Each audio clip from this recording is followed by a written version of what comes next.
పడేటువంటి బాధలు చూడు. ఇవన్నీ వదిలిపెట్టి నీకు నీ పత్రికలకు నీకు నీ ఎల్లో మీడియాకంతా ఏదో ఒక అభూత కల్పన ఏదో ఒక అసత్య ప్రచారం చేయడం అలవాటైపోయింది. ఈరోజు పేపర్లో చూస్తే ఆంధ్రజ్యోతి పేపర్లో వివేకానంద రెడ్డి హత్య కేసు. ఏందయ్యా వివేకానంద రెడ్డి హత్య కేసు? రాధాకృష్ణ గారు నాకు చెప్పు. నీకు ఒక సబ్జెక్ట్ కావాలా?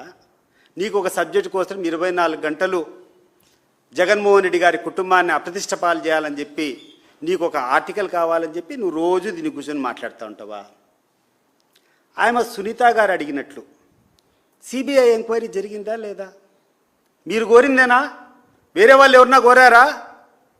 ఆ రోజు అపోజిషన్ పార్టీలు కానీ లేకుండా ఉంటే వైఎస్ వివేకానంద రెడ్డి కుమార్తె సునీత గారు కోరింది కాదా సిబిఐ ఎంక్వైరీ కావాలని చెప్పి?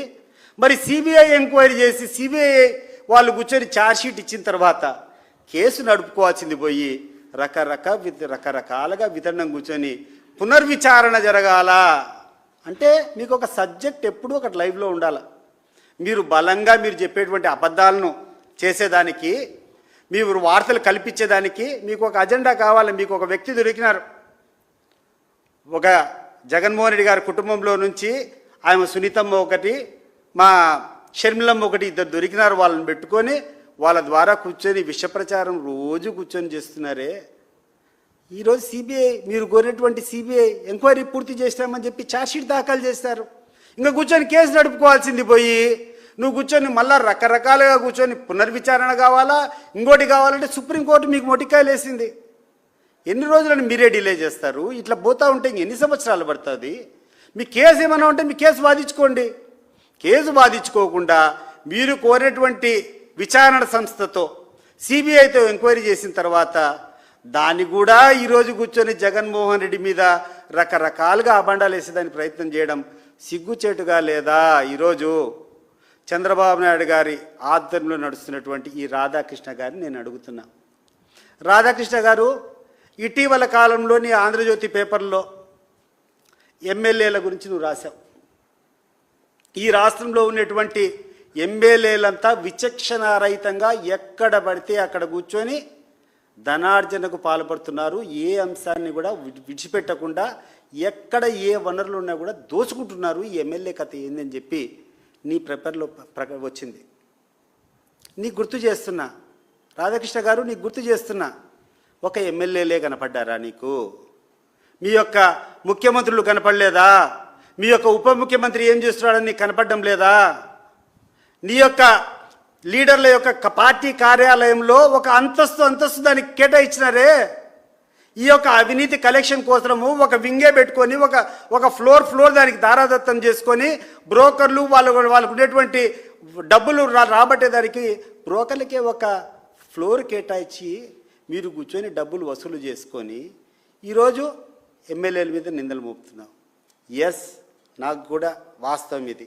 ఎక్కడ పడితే అక్కడ ఎమ్మెల్యేలు స్థానికంగా ఉండేటువంటి వాళ్ళు ప్రతి సామాన్య ప్రజలను కూడా పీడించుకొని డబ్బులు వసూలు చేసుకుంటారు. ఇది వాస్తవం. కానీ వాళ్ళకి ఆ ధైర్యం ఎక్కడి నుంచి వచ్చింది? వాళ్ళకి వచ్చినటువంటి ఆ ధైర్యము మీరు ఇచ్చినటువంటి ధైర్యం కాదా అని చెప్పి నేను అడుగుతున్నాను. ఆవు చేలో మేస్తే దూడేమైనా గట్టున మేస్తుందా?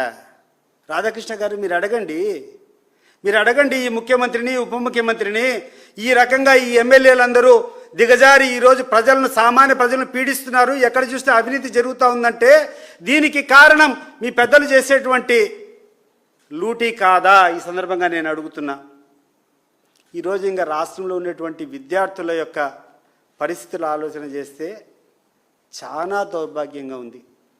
ఈరోజు ప్రైవేట్ విద్యా సంస్థలు అందరూ కూడా ఆ యొక్క టీచర్లకు ఆడినటువంటి ఆ యొక్క విద్యాబోధన చేసేటువంటి వ్యక్తులకు జీతాలు ఇవ్వలేక మీరు వాళ్ళకు రావాల్సినటువంటి బకాయిలు ఇవ్వరు. ఆ స్టూడెంట్స్నేమో ఎగ్జామినేషన్ కూర్చోమని చెప్తారు. ఎట్లా జరుగుతుందండి? 4,000 కోట్ల రూపాయలు దాదాపు మీరు ఇవ్వాల్సినటువంటి ఫీజు రీంబర్స్మెంట్లు ఆ యొక్క యాజమాన్యానికి ఈరోజు బాకీలు ఉండే. నువ్వు దాని గురించి మాట్లాడవు. ఈరోజు విద్యార్థులను కూర్చోబెట్టాలంటే ఆ ప్రైవేట్ యాజమాన్యము మా ఫీజు కట్టండి, మా డబ్బులు ఇవ్వకుండా అంటే లేదని చెప్తున్నారు. ఈ యొక్క ఫీజులు రాకపోవడం వల్ల ఈ యొక్క విద్యాసంస్థలంతా వాళ్ళ దగ్గర పనిచేసినటువంటి వాళ్ళ యొక్క టీచర్లు కానీ వాళ్ళ లెక్చర్లు కానీ జీతాలు ఇచ్చే పరిస్థితి లేదు. దాన్ని నువ్వు ఆదుకోవాల్సినటువంటి బాధ్యత పెట్టుకొని నువ్వు ఇచ్చినటువంటి స్కీమ్ ద్వారా చేరేటువంటి వాళ్ళకు ఆపాదించుకుంటా ఈరోజు విద్యార్థులందరినీ కూడా ఒక అభద్రతకు నెట్టేటువంటి ప్రభుత్వం ఇది కాదా అని చెప్పి నేను అడుగుతున్నాను. ఇంత దౌర్భాగ్యంగా ఈ ప్రభుత్వం ఉంటే, ఇంత నిర్లక్ష్యంగా ప్రజల సమస్యల పట్ల మీరు వ్యవహరిస్తూ ఉంటే, దీనన్నిటి పక్కన పెట్టుకొని